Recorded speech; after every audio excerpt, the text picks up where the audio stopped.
Leo rising, growth and expansion is on the horizon. Jupiter will be moving into your first house from July 2026 to July 2027. I'm Sook Boy.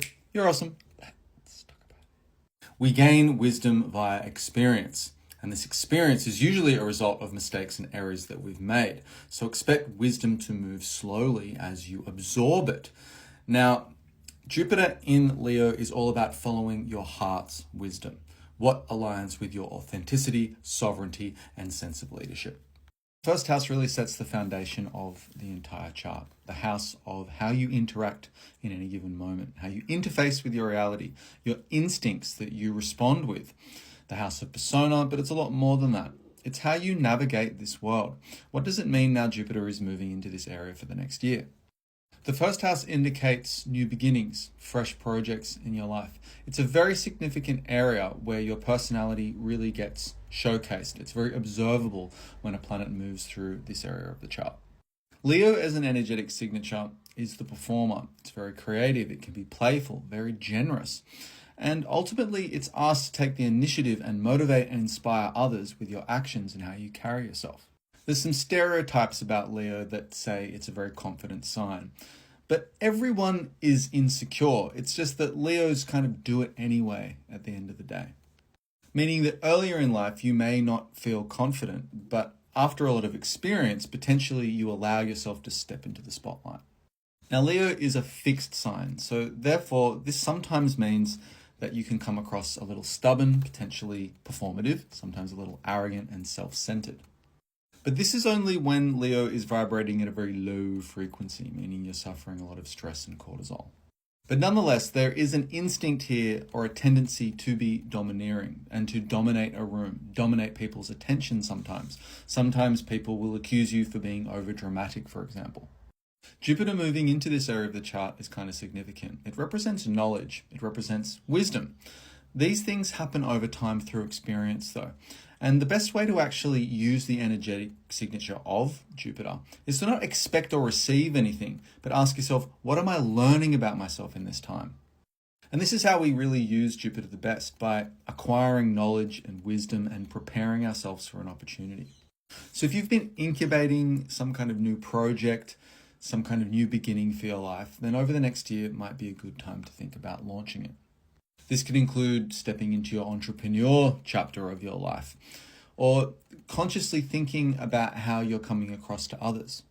Again, Jupiter is about meaning, and it's about narrative, so what things actually mean and how things ultimately play out. It likes to look at the big picture, the big scope of things. It's not so much about the small details.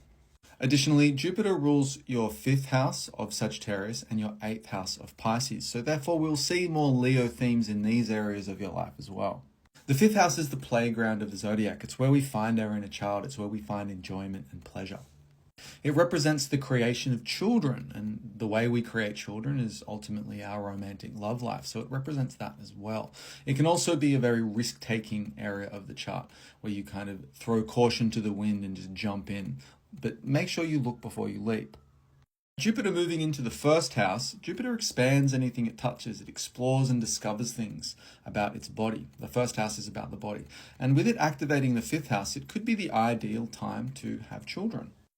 After all, as I said, the 5th house rules children. Maybe you don't have children in this time, but maybe you have access to children, or your relationship about having children changes in this time. You develop or explore the idea with a little more sincerity.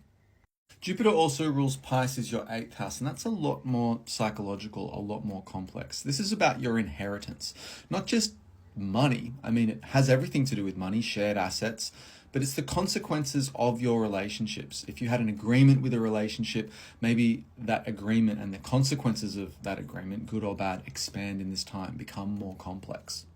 But when inheritance is involved, it's also your early childhood inheritance. What have you inherited as a human being? Your emotional patterns, your relationship with intimacy, for example. As I said, this 8th house will be introduced with Leo themes. So you might find that you take the lead, or you have more courage when it comes to the more intimate relationships in your life, or even investments where you have to share assets, or draw up a contract and be accountable for that contract. Deepening the relationships with your business partner and your lovers, potentially. Now, this eighth house isn't just about shared assets. It can also be about debts and tax. And so maybe you use this time to pay down a lot of debt or absorb a lot of debt. It's really up to you, and it really does relate to what's actually going in your specific chart. Over the next year, there are going to be loads of aspects to this Jupiter in Leo, especially in the first month of July. It's quite dynamic, and I'll cover those events as we get to them. In the meantime, I hope you enjoy. Hope that helps. Okay, bye.